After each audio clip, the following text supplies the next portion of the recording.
Bonjour messieurs, aujourd'hui deuxième volet de la série sur le thème de l'anthropocentrisme dans les religions.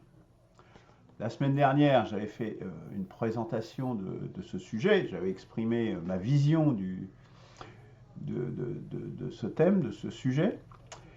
Aujourd'hui, Eberhard va pouvoir faire une présentation et en profiter pour répondre également à ce que j'avais dit la semaine dernière, puisqu'il n'en avait pas vraiment eu le temps. C'était assez chargé pour que ça tienne dans une enveloppe d'une heure. Donc aujourd'hui, comme promis, je vais essayer d'être plus discret et donc je vais céder la parole à Eberhard pour qu'il nous présente sa vision de l'anthropocentrisme dans les religions. Nous t'écoutons, Eberhard. Bon, alors, j'ai intitulé mon intervention La genèse de l'anthropocentrisme. Et donc, il sera question de religion, mais pas uniquement. C'est l'anthropocentrisme en général, hein. Donc, en guise de préambule, je préviens l'aimable auditoire que cette présentation va décoiffer. Contrairement aux idées mortes qui prévalent actuellement dans nos universités et sur les réseaux sociaux, les miennes proviennent de l'université de la vie. Christian n'entendra mon message nulle part au cours de ses études de philosophie. Ce message, non, mon message. Vous comprendrez pourquoi tous les artistes et les intellectuels, etc., de droite comme de gauche, refusent d'appréhender une pensée remettant en cause leur monopole discursif et qu'ils sont incapables d'accepter le débat, préférant gérer tranquillement le déclin de leur caste. Peux-tu débiter un petit peu plus doucement que ça nous permette de bien comprendre ce que tu dis? D'accord. C'est la logique de la dégénérescence en cours. La fascination pour le morbide est endémique. La loi sur l'euthanasie, dont nous parlions juste à l'instant, en est l'illustration parfaite. Donc je commence donc le sujet sur l'anthropocentrisme. Contrairement à ce qu'il est coutume de prétendre, l'anthropocentrisme n'est pas l'apanage des monothéismes. Je postule que les hommes le sont depuis qu'ils ont quitté le stade animal. Même si leurs mythes sont truffés de figures naturelles, plantes et animaux plus ou moins fabuleux, ils se préoccupent d'un seul et unique sujet, la condition humaine. Le bestiaire qu'ils se sont fabriqués est systématiquement anthropomorphe. Les monothéismes n'ont rendu cette cosmogonie que plus abstraite par rapport aux religions précédentes, mais aussi plus intellectuelle en posant de manière systématique le problème d'une morale interindividuelle et collective. L'homme, depuis la nuit des temps, ne peut ne pas être anthropocentré. Il se pose continuellement, surtout au début, la question de sa différenciation par rapport à son environnement naturel. Il voit bien qu'il dispose de pouvoirs particuliers qui lui font même peur, au point de chercher un équilibre impossible à réaliser avec les phénomènes naturels divinisés. D'où les incessantes punitions auxquelles il est soumis. Que l'arbre tutélaire dévore ses enfants ou que Thor lance son marteau foudroyant, toute cette problématique est récurrente jusqu'à la naissance des sciences et techniques occidentales, et non pas du monothéisme. La prise de possession de la nature stipulée par la Genèse biblique n'est qu'un désir diffus, sans pouvoir effectif. Par la suite, Yahvé envoie d'ailleurs le déluge ou les 7 plaies d'Égypte. En cela, rien n'est très différent des mythes des peuples premiers. Il faut en fait se poser la question de la Genèse pour comprendre l'anthropocentrisme. Et là, il est important de quitter tout l'attirail culturel, à commencer par les mythes et autres livres religieux. Commençons donc par se mettre à nu et bien identifier ce qui nous différencie du règne animal. Les hommes ont perdu l'acuité des 5 sens, qui a abouti à l'individu handicapé de la société industrielle.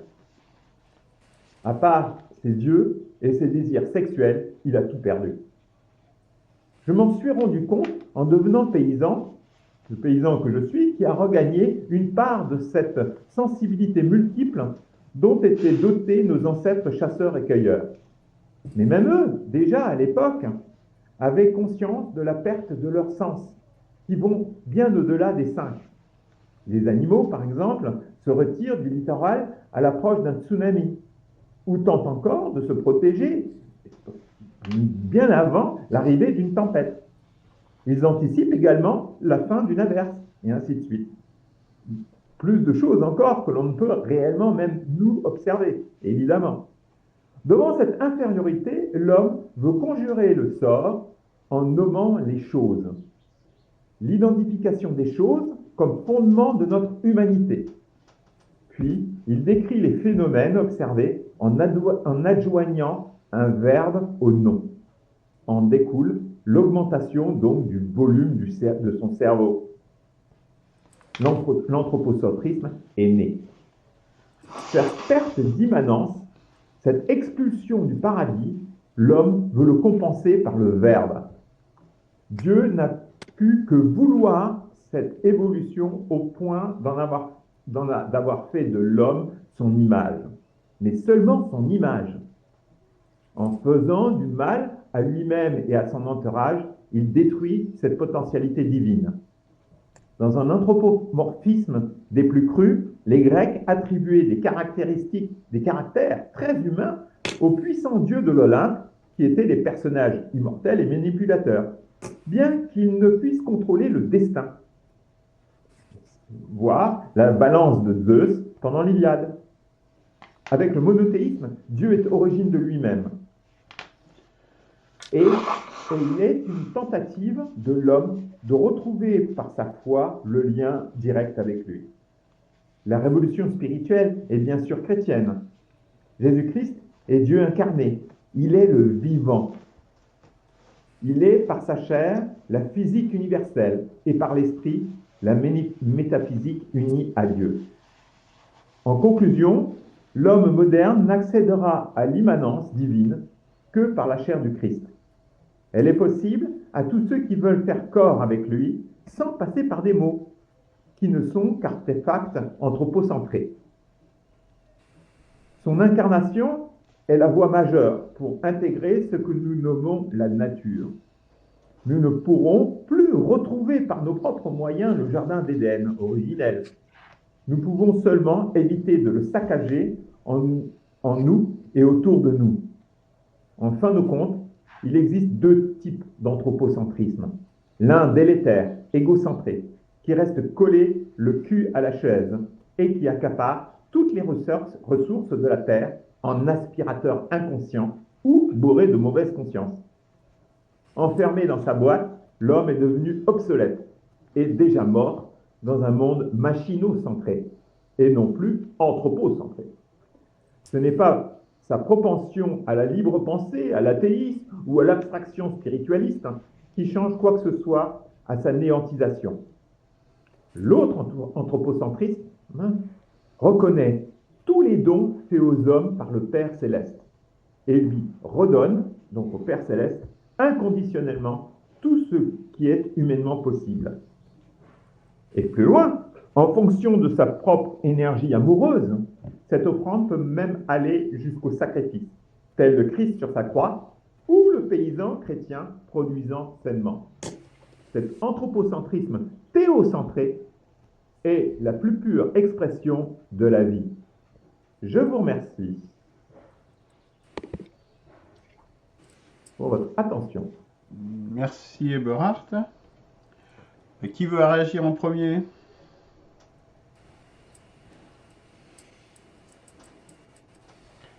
Vous ne bousculez pas. Allez, vas-y Christian. Je veux bien, tout d'abord, pour essayer d'ouvrir deux ou trois fenêtres. Eberhard a d'emblée élargi le sujet, puisqu'il s'agit, c'est de l'anthropocentrisme dans les religions, et il a parlé, enfin il a dit qu'il allait parler de l'anthropocentrisme en général. Bon, il me semble que c'est tellement large l'anthropocentrisme en général que je préfère me raccrocher à ce qu'il a dit concernant l'anthropocentrisme concernant les religions. J'aimerais qu'il nous précise qu'est-ce qu'il entend quand il nous parle de la loi de l'euthanasie. J'ai pas bien compris. C'est une question. Ensuite, il dit que l'anthropocentrisme a toujours existé. Si j'ai bien compris, hein, parce que c'est bon, des fois il a tendance à balancer, disons, une affirmation et son contraire sans qu'on sache bien ce qu'il présente comme étant prévalent l'un sur l'autre. Donc l'anthropocentrisme existe depuis toujours. Il me semble avoir compris ça.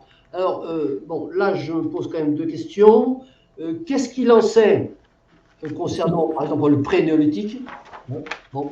Est-ce que quand l'homme était chasseur-pêcheur avant la sédentarisation néolithique, est-ce qu'il était anthropocentré? C'est une excellente question. Bon, mais je ne pense pas qu'on puisse la survoler en 2 secondes. Voilà. Ensuite, après le néolithique, la question c'est de savoir si les anciens, l'Antiquité grecque notamment, ils étaient anthropocentrés. Bon, moi j'aurais tendance à dire que non, pour oublier qu'Aristote met les animaux quasiment à l'égal de l'homme. Voilà. Bon. L'homme a tout perdu avec la société industrielle, oui, d'accord, mais je ne vois pas où est l'anthropocentrisme là. Et puis, l'augmentation du volume du cerveau liée à l'anthropocentrisme, je m'interroge parce qu'on sait que le cerveau de Néandertal il était plus gros que le nôtre. Hein, voilà, donc il y a d'autres éléments quand même dans l'histoire d'augmentation du cerveau. Et même, au niveau, je complète ce que tu es en train de dire, Christian, au moment du néolithique, il y a même eu une diminution du cerveau de Homo sapiens par rapport à Cro-Magnon. Oui, oui, oui. Alors, il y a des explications, là, enfin, bref, voilà. Mais je pense que je pense pas qu'il soit pertinent de relier l'augmentation en centimètres cubes du cerveau humain à sa propension à être anthropocentré ou pas. Il ne semble pas. Bon, aux fenêtres que j'ouvre. Et puis, alors, les deux anthropocentrismes, voilà. Alors, il y en a un, bon, caricaturé, évidemment, la société industrielle, l'homme-machine, la cybernétique, l'homme bon, qui, depuis Descartes, je l'ai dit la semaine dernière, nous prendre comme possesseur de la nature.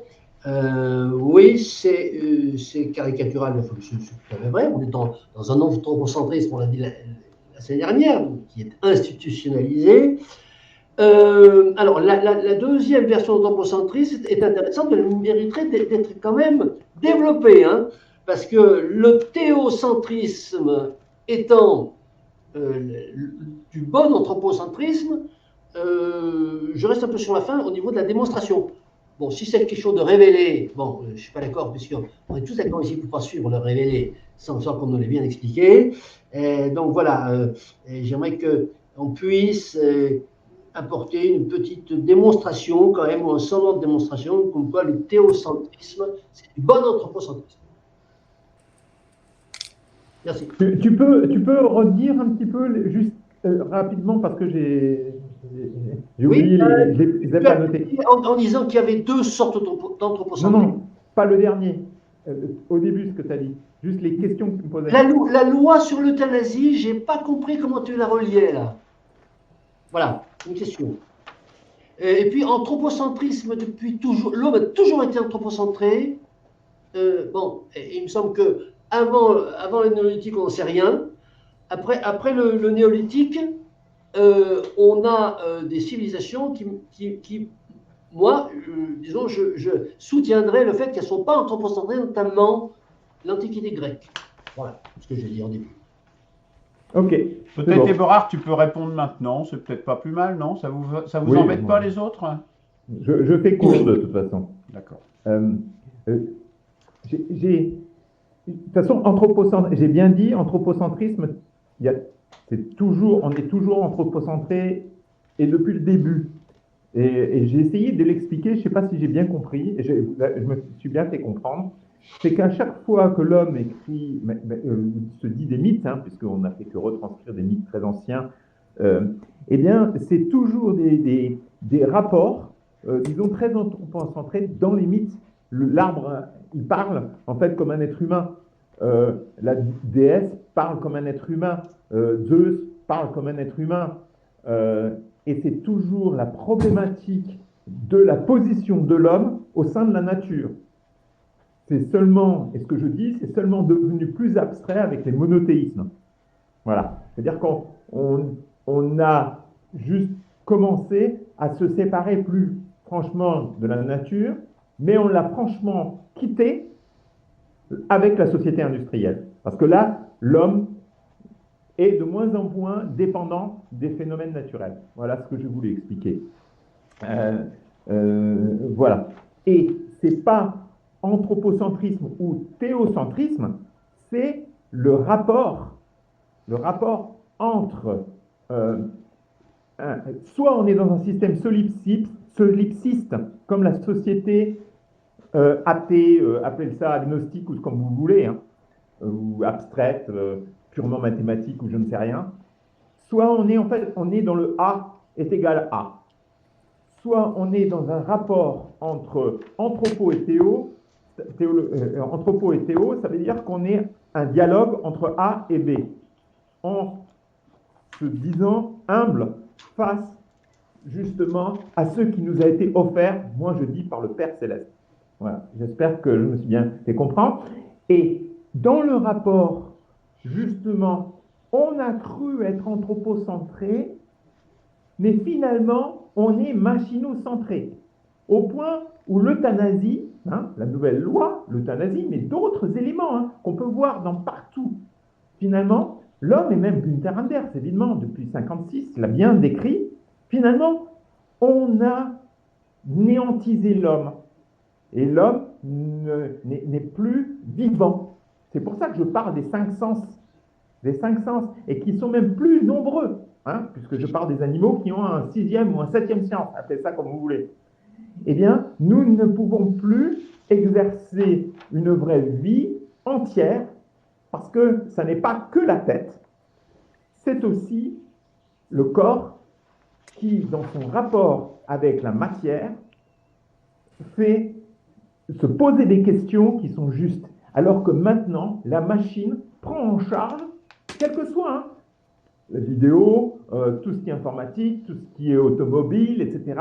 La machine prend en charge finalement l'homme du berceau jusqu'à sa mort. Et donc, on n'est plus en fait dans un, ça c'est ma thèse, c'est qu'on n'est plus dans un anthropocentrisme, on est dans un technocentrisme et l'euthanasie est un exemple, puisque c'est avec une petite piqûre qu'on va te flinguer et tu deviens plus utile. C'est les films qui étaient prémonitoires, comme les films qu'on a depuis les années 70 dans ce domaine-là. Je ne me rappelle plus, par exemple, Soleil vert, etc. Voilà. Et le volume du cerveau, c'était juste ce qui est quand même, je dis en rapport avec les animaux. Bien sûr, peut-être qu'entre eux, il y a eu peut-être un petit peu de réduction de volume, effectivement, entre Néandertal et nous, Homo sapiens. Mais globalement, cette augmentation du cerveau a été quand même communément connue, quoi. Mais après, il y a des petites variations, et c'est dans la qualité hein, que je veux dire, hein, et pas seulement de la quantité, hein, c'est le rapport qualité et quantité. Voilà, j'ai essayé de répondre à tes questions. Au suivant, qui veut poursuivre? Franck, peut-être. Je ne sais pas si vous m'entendez, parce que je pense avoir un problème de micro. Non, non. Vous m'entendez? D'accord. Anthropocentrisme et dans la spiritualité ou dans les religions.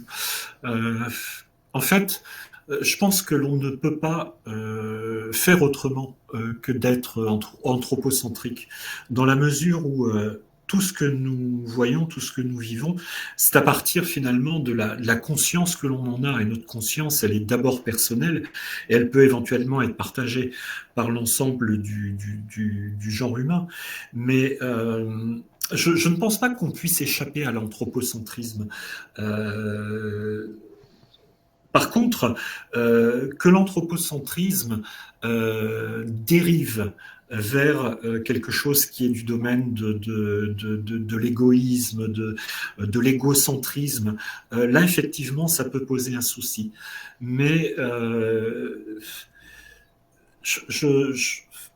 je crois que nous ne pouvons penser le monde qu'à partir de notre nature humaine et donc de notre conscience humaine et de notre centrisme humain, justement. On n'a pas le choix, on n'a pas la possibilité de faire autrement.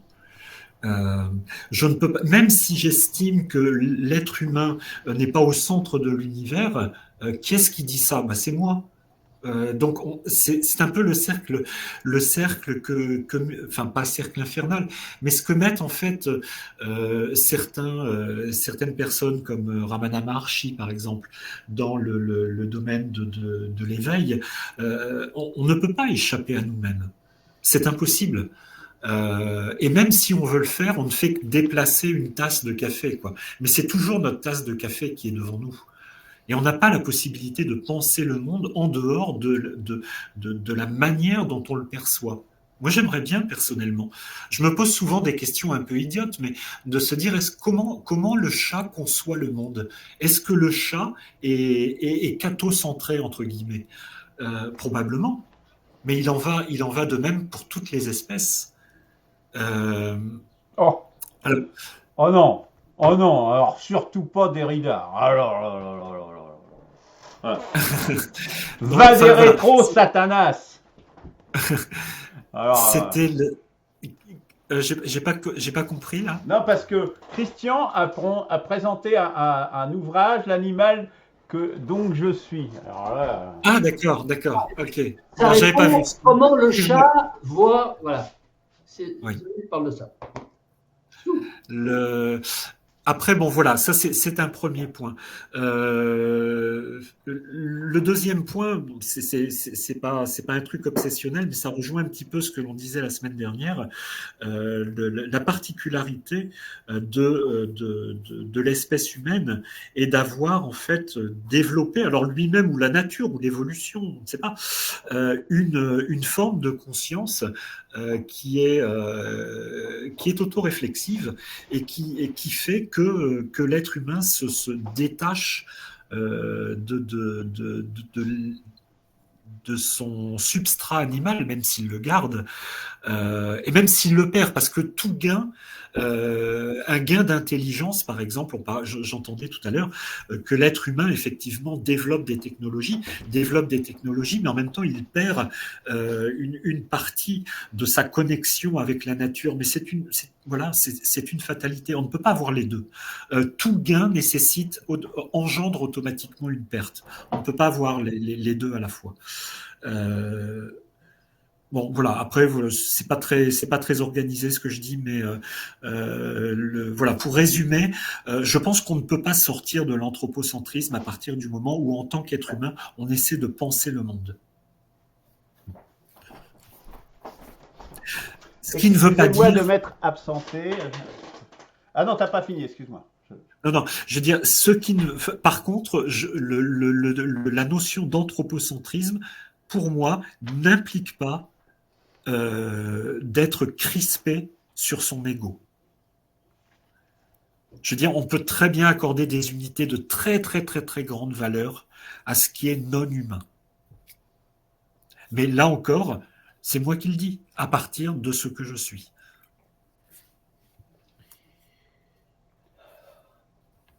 Claude? Micro.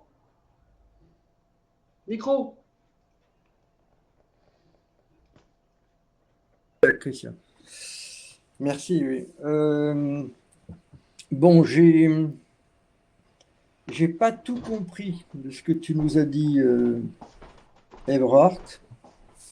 Parce que bon, il y a tout dans ta façon de dire, il y a toujours un mode un peu polémiste qui est derrière. Bon, c'est l'école de la vie, hein, si j'ai bien compris. Des fois, je te rejoins, puis des fois, tu me largues un petit peu, quoi. Alors,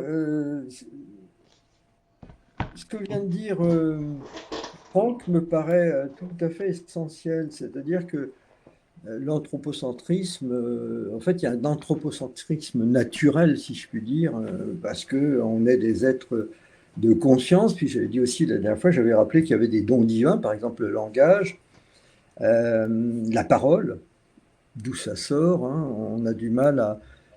Les scientifiques ont du mal à voir comment le cri du singe, ou les cris du singe, les quelques mots qu'on peut leur faire dire, sont passés au stade vraiment de la parole, d'une élaboration absolument extraordinaire. Hein, la parole n'étant pas juste comme ça, hein, par les cordes vocales ou le cerveau, je ne sais quoi, mais enfin, elle est dans tout le corps, hein, elle exprime tout.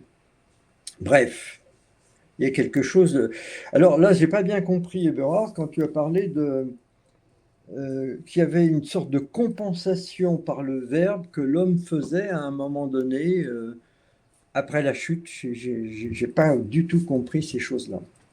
Peut-être que tu pourras me réexpliquer un peu les choses, parce que pour nommer les choses, il fallait qu'il ait la parole, donc il fallait qu'il ait ce don-là. Et s'il a ce don-là, il en a d'autres d'ailleurs qui vont avec. Et de fait, l'homme était placé au centre, non pas au centre de l'univers nécessairement, parce que l'univers n'a pas de centre, mais il avait l'univers au centre de lui-même, je dirais. Parce qu'il est enfant, tout simplement, du Père de l'univers. Pour moi, c'est aussi simple que ça. Mais le problème, c'est qu'il s'en est détourné. Il s'en est détourné par choix. C'est un choix existentiel qui a été fait, où l'homme se détourne de la vie avec un grand V, de Dieu, et en fait veut être Dieu pour lui-même, quoi. Hein, c'est l'histoire du vizir, quoi, qui veut être vizir à la place de vizir. Là, il veut être Dieu pour lui-même, et toute notre histoire, pour le moment, c'est ça. Donc pour moi, il y a un bon anthropocentrisme et un mauvais anthropocentrisme. Là, je te rejoins quand tu parles des deux types d'anthropocentrisme. Il y a un anthropocentrisme qui s'exacerbe dans une hubris folle, l'orgueil, l'égoïsme, la spoliation, ce qu'on peut appeler le péché.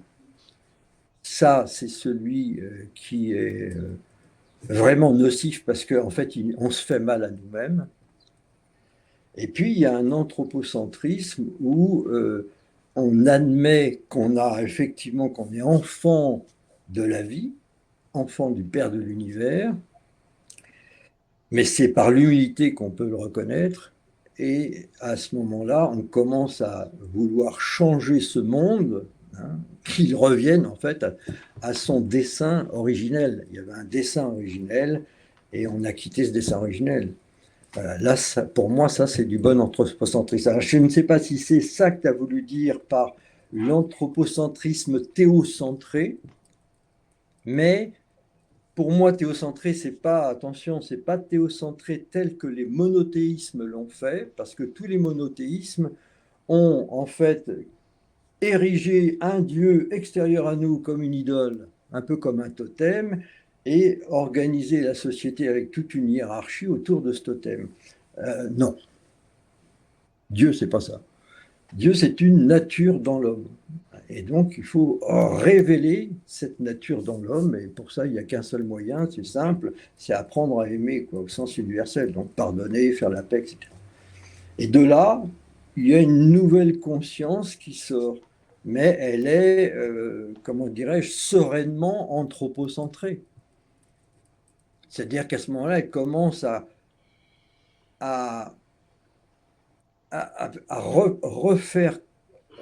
reprendre contact avec toute la création, recommuniquer avec tout. Dans le livre La Révélation d'Arès, Dieu dit à un moment donné, la pierre crie dans mon oreille. Donc il vient nous dire, la pierre, elle est vivante, il y a quelque chose en elle, il crie dans mon oreille. Mais l'homme qui crie dans son oreille n'entend pas la pierre. Parce que c'est l'homme lui-même qui fait son propre bruit, qui fait qu'il n'entend pas ces choses-là. Mais on est capable de retrouver, à mon sens, le contact avec toute la création et une communication qu'on ignore complètement maintenant parce qu'on s'est isolé en nous-mêmes. Et ça, pour moi, ça serait le bon anthropocentrisme. Ça serait comprendre qu'on fait vraiment partie intégrante de la vie, mais pas seulement de la vie biologique, de la vie avec un grand V. Voilà, donc, s'il y a un théocentrisme à trouver, c'est à l'intérieur de nous-mêmes, pas ailleurs. Voilà, Merci, je ne sais pas ce que tu en penses, Eberhard, tu nous diras. merci Claude. Bon, je brûle d'impatience de dire des choses, mais comme j'ai beaucoup parlé la dernière fois, je vais me taire, je vais laisser Eberhard répondre. C'est dur, hein? C'est dur de se taire, Luc. Bon, effectivement, quand je parle d'anthropocentrisme théocentré, je parle, comme je le disais juste à l'instant, en fait, de dialogue. Mais c'est pas seulement dialogue avec Dieu, en fait, c'est dialogue avec soi-même. Je prends toujours la célèbre phrase de Jean-Jacques Rousseau, sitôt on rentre en soi-même, chacun ressent ce qui est bien, chacun discerne ce qui est beau. Euh, et déjà, et j'insiste là-dessus, on ne peut pas faire ce travail-là dans une société industrielle. Ce n'est impossible. On a perdu nos sens. J'ai fait, c'est simplement des expériences. J'étais comme vous, hein, collé le cul à la chaise pendant 20 ans, et c'est seulement depuis les 20 dernières années, en étant, disons, avec une certaine dans la nature, mais c'est pas le fait d'être seulement dans la nature, c'est de se poser des questions sur ce qu'est la nature, et finalement on dit c'est la création. Finalement on se rend compte qu'il y a une puissance supérieure à nous-mêmes qui nous euh, qui, euh, et c'est ça l'anthropocentrisme théocentré en fait. Hein.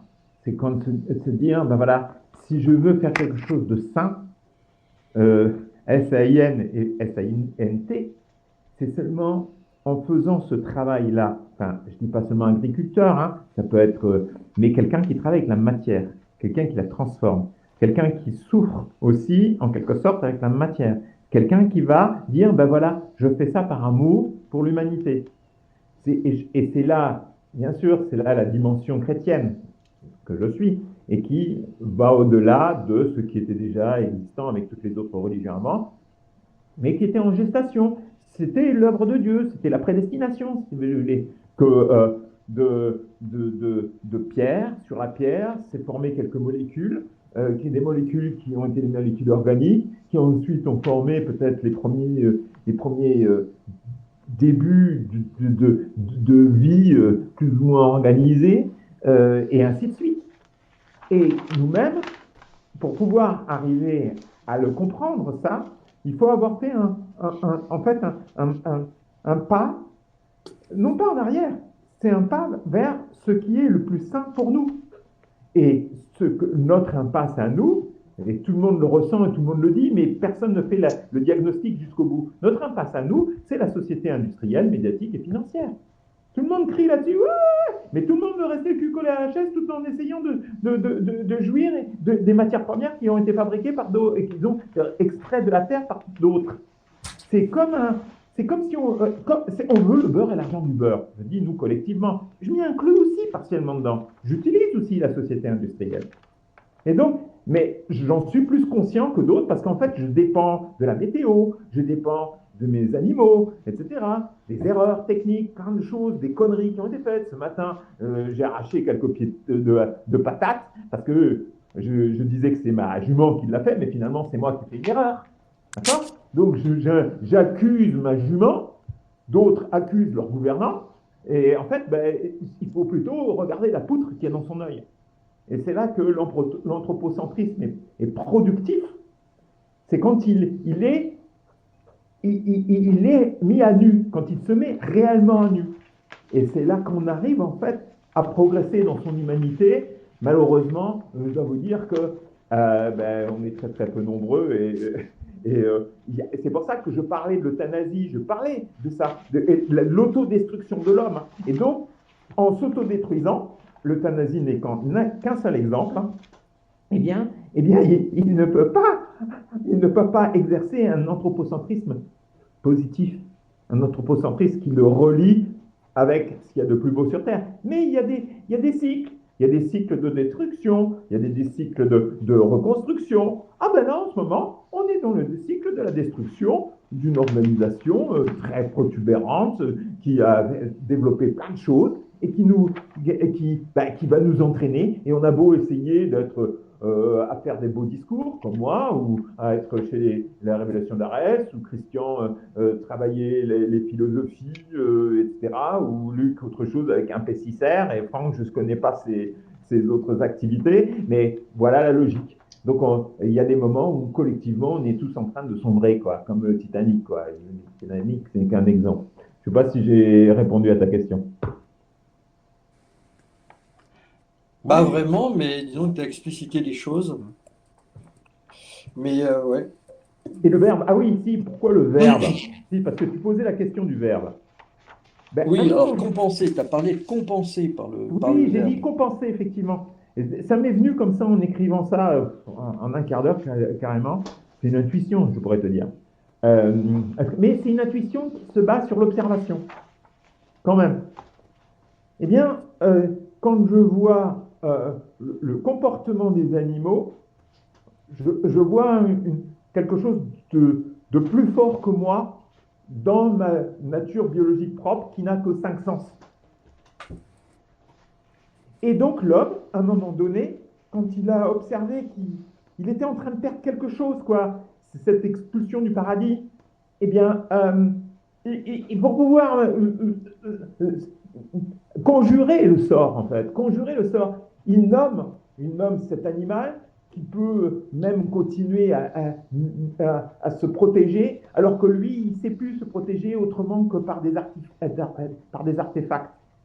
Et donc, il va essayer de mettre un mot sur l'animal en question, quand il sera avec d'autres gens. Donc, le fait de donner des mots aux choses, ça, c'est ce qui est spécifiquement humain par rapport aux animaux. Mais Mais ce ça, qui il le est faisait, excuse-moi, Eberhard, ça, Ouais. il le faisait pas dans le paradis, entre guillemets. Il le faisait pas déjà, puisqu'il avait la parole. Il nommait les choses. C'est un Euh, pouvoir de l'homme. il ne l'est pas dit. Il l'a pas fait par compensation. Ça Il n'est pas était dit dans les capable de textes. le faire. Ça Hein? n'est pas dit dans les textes.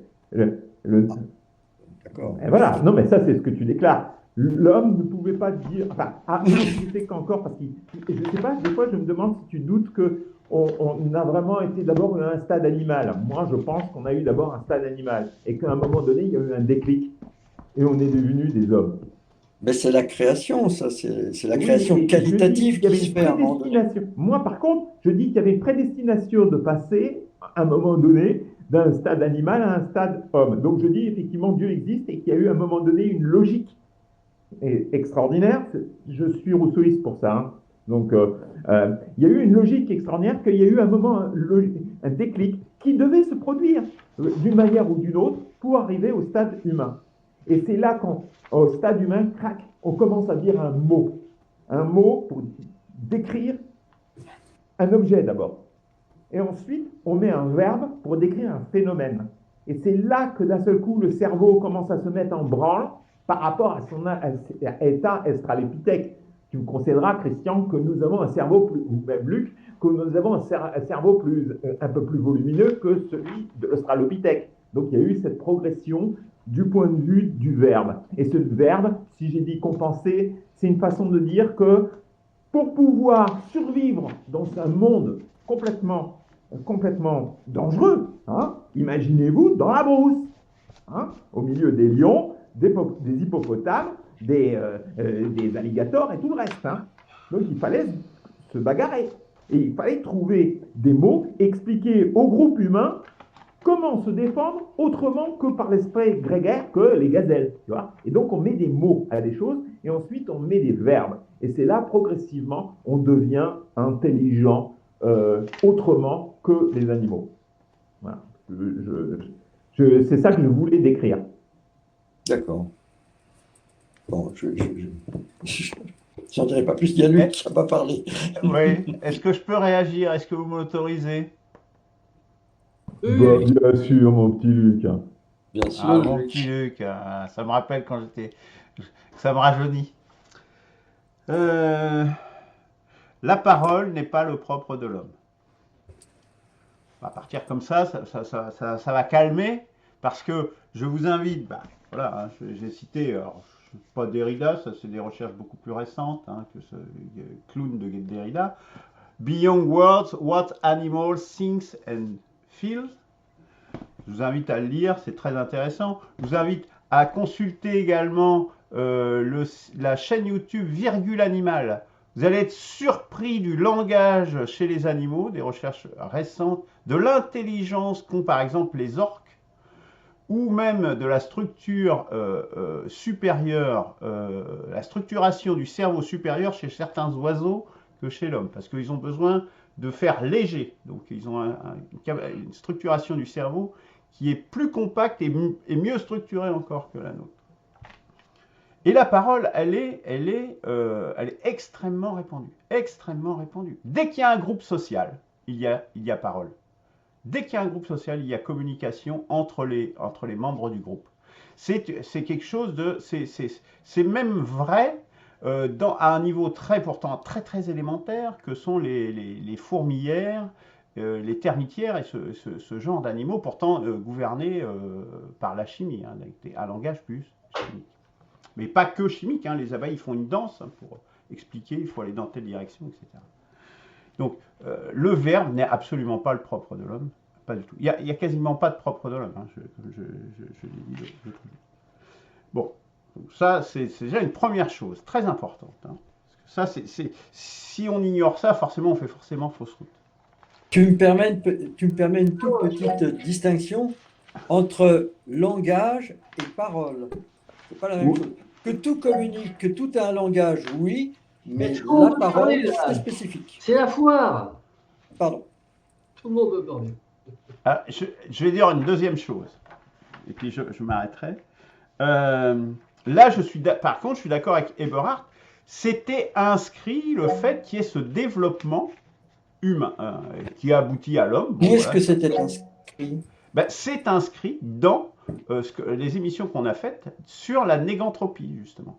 C'est-à-dire que c'est inscrit dans le fait que c'est le moteur, justement, cette structuration toujours croissante de la matière et de l'énergie, dont l'origine, certains vont dire que c'est Dieu, d'autres vont dire que c'est autre chose, quelque chose qu'on constate et qui aboutit forcément à des structurations toujours plus grandes. Je vous invite à lire ce que François Rodier, par exemple, qui est mort récemment, mais on peut aussi citer Iliane Prigogine, hein, la Nouvelle Alliance. C'est-à-dire ces notions, justement, de structuration toujours plus grande de la matière et de l'énergie, c'était inscrit. Ça, c'est donc pas un hasard, c'est pas un fruit de la liberté, contrairement à ce que tu dis, Claude. Non. Ça, je suis d'accord avec Eberhard, c'était inscrit. Et il devait y avoir, à un moment donné, forcément une espèce qui va créer des fourmilières encore plus grandes, qui s'appellent des villes, des nations, etc. etc. Voilà, ça c'est la deuxième chose que je voulais dire. Mais qui l'avait inscrit, Luc? On ne sait pas. Moi, c'est ce que je dis. Certains vont dire c'est Dieu, mais moi je pense qu'on ne sait pas, et puis c'est tout. Et on ne peut pas, c'est le Tao. Voilà, on l'observe, mais c'est tout. Alors, qui a demandé la parole en premier? Là, il y a rafale, là, Non, mais je laisse les autres parler, je conclurai. Ah, d'accord. Alors, qui a demandé? Ça va être très court. Hein. Alors, Christian, oui. Pour dire qu'on ne traite pas le sujet. Hein. Bon, voilà. C'est vrai. Le sujet, c'est l'anthropocentrisme dans les religions. Il faudrait définir l'anthropocentrisme et éventuellement définir la religion. Bon. Le sujet, c'est pas savoir si l'anthropocentrisme c'est bien ou si c'est pas bien, ou s'il y a plusieurs anthropocentrismes. Il faut d'abord définir. Si on dit qu'il y a plusieurs anthropocentrismes, c'est déjà qu'on a un problème avec la définition de l'anthropocentrisme. L'anthropocentrisme, alors moi j'en donne une définition, c'est faire passer les intérêts de l'homme au-dessus de tout le reste. Voilà, ça s'appelle l'anthropocentrisme. Alors, est-ce que ça existe dans les religions? Est-ce que les religions sont fondées sur ce principe? C'est-à-dire, s'il n'y a pas ce principe, on ne peut pas avoir une religion. Bon, voilà. Ça, c'est un sujet intéressant qui n'a juste une heure, il n'a pas été traité, ce sujet. Voilà. Bon, voilà ce que je voulais dire. Et puis, alors, très rapidement aussi, la parole, ce n'est pas le propre de l'homme. Alors, on a déjà ferraillé là-dessus. L'année dernière, peut-être, hein. Bon, alors, moi, je suis clair, la parole, c'est le propre de l'homme. La parole, c'est ce qui distingue l'homme de l'animal. Et toutes les élucubrations sur le fait que les arbres parlent, que les marsouins parlent, etc., etc. Bon, c'est pas, comme le dit très bien Claude, c'est pas de la parole, hein, c'est des langages, des formes de langage. Bon, voilà. Mais la parole est un élément tout à fait déterminant. Hein. On a dit, alors j'ai entendu le mot déclic aussi, hein, ça c'est Eberhard, il y a eu un déclic, l'homme est passé de l'animal, il n'y a pas eu un déclic, c'est passé sur des milliers d'années, une évolution darwinienne de milliers d'années, et la parole, hein, bon, est le moteur, l'outil essentiel, le vecteur essentiel qui a fait que l'homme est sorti du règne animal dans lequel il était. Hein. Avant le néolithique, il était dans le règne animal, il est passé effectivement à autre chose. Bon, et il est passé quelque chose d'anthropocentrisme. Et puis, dernière chose, concernant ce qu'a dit Franck, il me semble qu'il confond anthropocentrisme et anthropisme. Bon, le principe anthropique, c'est je vois les lois de l'univers parce qu'ils me sont donnés de les constater. Bon, voilà, si je ne suis pas dans le contexte, je ne vois pas les lois de l'univers. L'anthropocentrisme, c'est pas dire je dis ça forcément parce que c'est moi qui le dis, donc je suis anthropocentriste. Non, je suis anthropique là. Anthropocentriste, c'est je fais passer tout en dessous de mes intérêts à moi, espèce homo. Voilà, j'ai terminé, je vous remercie. Merci, merci de cette intervention justement anthropocentrique en dehors des religions qui l'a bien illustré. Franck. Oui, merci Christian pour cette petite précision au sujet de l'anthropocentrisme. Après, bon voilà, ce que j'avais à dire, c'était renchérir un peu sur ce que vient de dire Christian. Effectivement, le propre du vivant, c'est de communiquer. Il y a un langage végétal, il y a un langage animal, il y a même des langages non verbaux.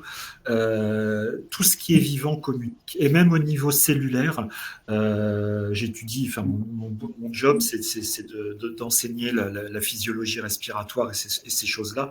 Je veux dire, il y a une communication entre nos cellules sur la base d'échanges chimiques, d'échanges électriques. Tout est connu. Il y a un langage cellulaire. Après, voilà. Est-ce qu'une communication implique un langage peut-être? Est-ce que ça implique un verbe, une parole? Là, non. Je ne pense pas qu'il ne. Enfin, je suis pas d'accord avec ce qu'a dit Luc au final, parce que la spécificité de l'être humain, c'est d'avoir justement développé une communication qui est plus qu'une communication, un langage, et ce langage finalement l'a fait peu à peu sortir de sa condition humaine. Les animaux communiquent entre eux. Les animaux ont un langage, c'est une évidence. C'est connu depuis très très longtemps. Mais l'animal est resté animal. Il n'est jamais sorti de sa condition. L'être humain est sorti de sa condition animale sur la base du langage, du verbe, peut-être. Ça n'a été peut-être qu'un élément parmi tant d'autres. Il y a aussi tout un système d'adaptation dû à des catastrophes, des changements climatiques, peut-être. Voilà, la question peut rester ouverte. Mais j'avoue que le fait de reconnaître chez l'animal un langage, une communication, n'implique pas forcément que l'être humain est logé à la même enseigne. Pour moi, il y a un saut quantitatif et qualitatif, qu'on ne peut pas nier, quoi, sur un plan historique. Voilà.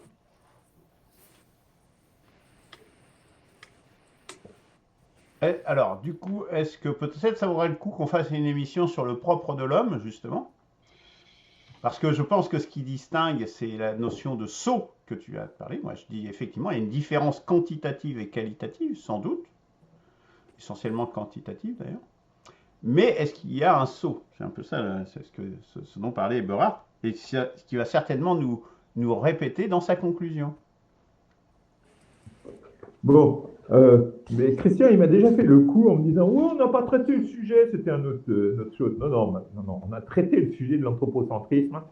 Je dirais, pas en restant que sur le mot, mais en voyant tous les différents éléments qui gravitent autour. Et le fait du verbe, c'est ce que je le redis, hein, le verbe, le mot, nommer les choses. Hein. Pour moi, dire nommer les choses, c'est pas avoir un langage. C'est nommer les choses en disant, voilà, ceci est mon groupe, et dans mon groupe, ça c'est totem et ça c'est tabou. Ça c'est nommer les choses. Ou alors de dire, ça cette montagne-là, je l'appelle un tel, et cette autre rivière, je l'appelle comme ça. Ça c'est quelque chose qui est humain, typiquement humain.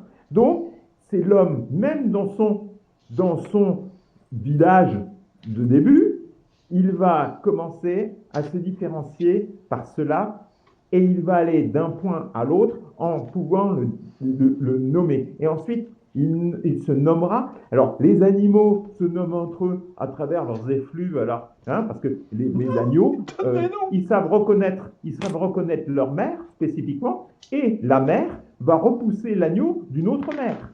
Donc, c'est une façon de communiquer aussi. Mais si ce n'est que nous, on va dire, voilà, mon petit, je vais t'appeler, je parle de mes filles, Lucille ou Solène. Tu comprends? Voilà, c'est ça qui est le nommer les choses. Parce que là, je pense que Luc faisait un mélange à ce niveau-là. Donc, les singes se nomment entre eux, ils ont des noms. Les bonobos se donnent des noms.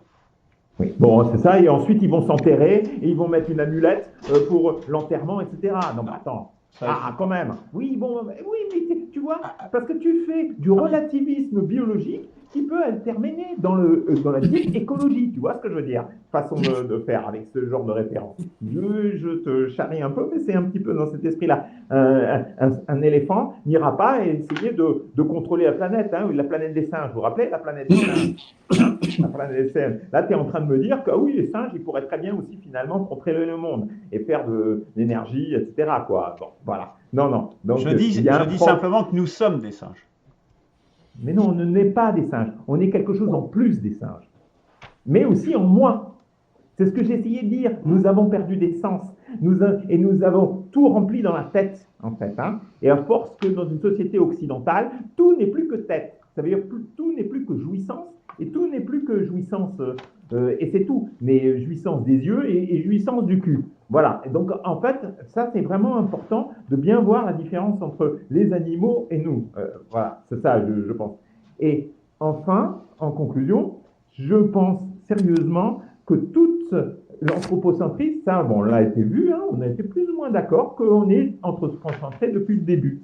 Même s'il y a des bémols en ce qui concerne les Grecs qui ne seraient pas trop anthropocentrés, mais finalement, bon, je ne cherche pas le consensus, il y avait un débat là-dessus, mais voilà. C'est tout ce que j'avais à dire. Je vous remercie. Franck, un dernier mot? Oui, excusez-moi. Je voulais revenir un petit instant parce qu'on a parlé tout à l'heure de la genèse de l'homme qui donne un nom à l'animal. Et je repensais une chose. J'ai ressorti un petit peu le texte. C'est dans le deuxième récit. En fait, c'est vrai qu'il est marqué que le Seigneur Dieu modela toutes les bêtes des champs et tous les oiseaux du ciel et les amena vers l'homme pour voir quel nom il leur donnerait. Mais ce qu'il y a d'intéressant et ce qu'il y a de curieux dans ce texte, c'est qu'en fait, juste avant, Dieu dit « Il n'est pas bon que l'homme soit seul. Je vais lui faire une aide qui lui correspondra. » Et après, il y a cette création, il y a cette nomination des animaux, mais c'est pas dans le but, c'est pas le but premier de leur donner un mot, puisqu'en fait, un nom, puisque le texte se termine par « mais il ne trouva aucune aide qui lui corresponde ». Alors, c'est simplement une petite remarque, mais d'attribuer un nom aux animaux, dans le texte de la Genèse, ne correspond pas forcément à un besoin de classifier ces êtres vivants qui sont différents de lui, mais c'est tout simplement pour répondre à une question, est-ce que ces animaux peuvent potentiellement être une aide pour moi, pour l'homme? Comme si, en final, le fait de nommer les choses passait au second degré, à l'arrière-plan. D'accord, donc qui relativise le verbe, en définitive. C'est bien le sens de ce que tu... dit Un peu, oui, peut-être. Oui. Merci, messieurs. Bah, je me demande si vous en êtes d'accord, peut-être faudrait-il inscrire à notre programme, je ne sais pas si ça y est, ce qu'est le propre de l'homme, parce que je vois que ça fait grand débat entre nous. Et y a-t-il un propre de l'homme? Bon, je ne suis pas certain oui, non? Ah oui, oui. Moi, je suis pour, oui, oui, oui, c'est Ok. important, c'est très important. Ah, bien sûr. Oui. Alors, on va ajouter ça au programme et on va mettre ça sur le planning. On a déjà fait le sale de l'homme Un peu d'immanence avec le mal. dans toute cette transcendance. Parlons du propre de l'homme. Très bien. Merci beaucoup, messieurs. Merci. Allez, à la prochaine. Bonne semaine, bon week-end. Allez, bye. Salut. Si, Ouais.